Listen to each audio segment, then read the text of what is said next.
Председателот Ѓорги Иванов изразил незадоволство од отсуството на јавна осуда на мешањето во внатрешните работи на Македонија од страна на некои соседни земји на средбата со британскиот министер за Европа и Америка сер Алан Данкан. Решавањето на политичката ситуација во земјава е во рацете на политичките партии во Македонија, се согласиле лидерот на ДУИ Али Ахмети и министерот Данкан на средбата во британската резиденција пред почетокот на централното председателство во Мала Речица. Ахмети го информирал Данкан и за опцијата неговата партија да остане во опозиција. Ахмети истакна дека при донесувањето на својата одлука ќе ја земе предвид волјата на гласачите на ДУИ, албанците, но и очекувањата на граѓаните и на меѓународните пријатели.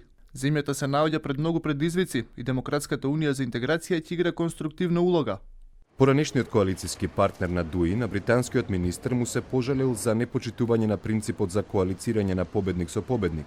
Од ВМРО ДПМН е во контекст на можна коалиција меѓу СДСМ и ДУИ велат дека посебно е проблематично што ДУИ преку ова коалицирање сака да издействува неуставен закон за употребата на албанскиот јазик. Ние ќе направиме се што е во наша мог да ги задржиме мирот и стабилноста, но не знаеме како ќе се одвиваат работите. Ке има тензија, луѓето се вознемирени. Македонците поради тоа се длабоко фрустрирани, особено што ова се прави поради неуставен закон за двојазичност на целата територија. Се покажа дека сета пропаганда за некакви федерализации или редефинирање на државата била лажење и манипулација на јавноста, посочила подпредседателката на СДСМ Радмила Шекеринска на средбата со британскиот министер. Најдовме решение во согласно со Уставот. Ние сега сме посветени на следните чекори. Македонија да биде правна држава, да обезбедиме непречена работа на специјалното јавно обвинителство и независни институции што ќе работат во интерес на граѓаните.